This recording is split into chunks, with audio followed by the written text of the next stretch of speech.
మాట్లాడవలసిందిగా అందరికీ నమస్కారం.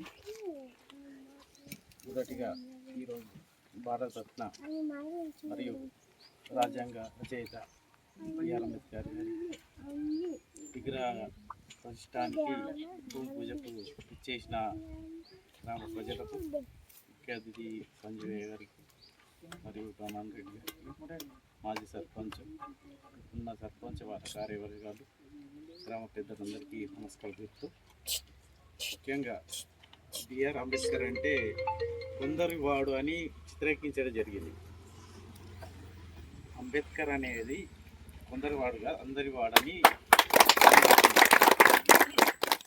ఈరోజు అది రాజకీయంగా కావచ్చు, గవర్నమెంట్ జాబ్ కావచ్చు, ఏదైనా రాజ్యాంగంలో ఆయన పొందుపరచడం జరిగింది. ముఖ్యంగా చెప్పాలంటే అంబేద్కరు రాజ్యాంగం రాయడానికి ఫస్ట్ ఆయన అర్హత సాధించాలి. ఎలా కాన్స్టిట్యూషనల్ అసెంబ్లీలో రావాలంటే రానియకుండా చాలామంది అడ్డుకురు, ఓడగొట్టిరు కూడా. కానీ లాస్ట్ బెంగాల్ అంటే ఇప్పుడు బంగ్లాదేశ్ ఆ ఏరియా నుంచి గెలిచి అక్కడ ఒక దళిత నాయకుడు ఉంది, ఆయన గెలిపించి ఆయన కాన్స్టిట్యూన్సీ అసెంబ్లీలో కూర్చోవటం జరిగింది. దాని డ్రాఫ్టింగ్ కమిటీ చైర్మన్ ఆయన ముఖ్య కాంట్రిబ్యూషన్ ఏంటంటే ప్రాథమిక హక్కు అంటే ఫండమెంటల్ రైట్ అంటారు దాన్ని. అంటే ఈరోజు నేను మాట్లాడుతున్నా అంటే ఆయన వాళ్ళని ఇంత ఫ్రీగా మాట్లాడుతున్నాను. దాంతోపాటు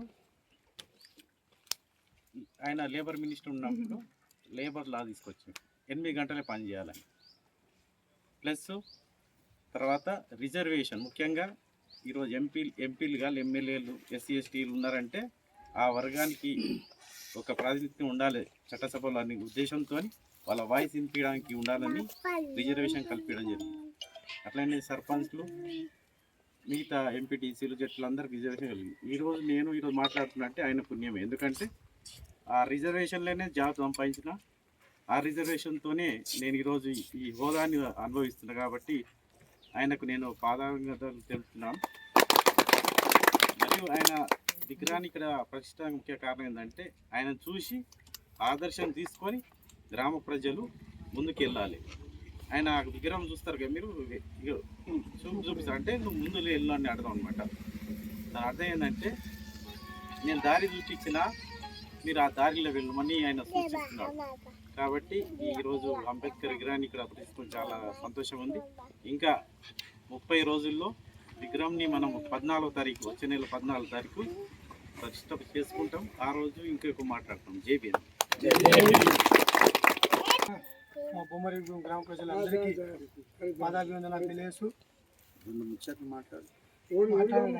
బాబాసాహెబ్ అంబేద్కర్ విగ్రహం భూమి పూజకు సహకరించిన అందరికీ పాదాభివందనాలు తెలియజేస్తూ, మరి విగ్రహం ఏర్పాటు అయ్యి ఇనాగ్రేషన్ ఇంకా పెద్ద ఎత్తున చేద్దాం, గ్రాండ్గా చేద్దాం, అందరినీ పిలుద్దాం. April 14 ఆలోపు అయిపోతే పిలుద్దాం, లేదంటే ఏప్రిల్ లాస్ట్ వరకు కూడా చేసుకోవచ్చు. ఇంకా అందరు వస్తారు అన్నట్టు, పెద్ద ఎత్తున అందరికి ఇన్వైట్ చేసి చాలా మంది రాష్ట్ర స్థాయి, జిల్లా స్థాయి అధికారులు కావచ్చు, మంత్రులు కావచ్చు, మాజీ ఎమ్మెల్యే, దళిత సంఘాలకు సంబంధించిన నాయకులకు అందరికీ మరి బొమ్మారెడ్డి కూడా విగ్రహం ఉందంటే రాష్ట్ర వ్యాప్తంగా మారుమోగేటట్టు ఆ బాబాసాహెబ్ అంబేద్కర్ విగ్రహావిష్కరణ కార్యక్రమం ఉంటుందని చెప్పి తెలియజేస్తూ, మరి సార్ నిజంగా నేనైతే చెప్తున్నా, మీకు చాలా ఉంది. నాకు ఖచ్చితంగా ఈ గ్రామ అభివృద్ధికై ఈ 5 సంవత్సరాలలో మీ పీరియడ్లో మీకు తెలిసిన సర్కిల్ ప్రకారం మీకున్న లింకులతో ఈ గ్రామాన్ని అభివృద్ధి చేసే దశగా మీరు వెనుకోకుండా నడిపించాలని చెప్పేసి ప్రత్యేకంగా వేడుకుంటున్నా సార్. ఆ రోజు కూడా చెప్పినా, ఈరోజు కూడా చెప్పినా సార్, మరి 5 సంవత్సరాలలో ఆదర్శ గ్రామంగా తీర్చిదిద్దితే అన్ని రకాల అభివృద్ధి జరిగితే నేను అమ్మవారికి 5 మేకలు మీ గురించే మొక్కుకున్నా సార్, ప్రత్యేకంగా సార్ గురించే మొక్కుకున్నా. ఆ విషయాన్ని మరోసారి గుర్తు తెచ్చుకుంటూ మీరు పాల్గొన్న ప్రతి ఒక్కరికి ధన్యవాదాలు. జై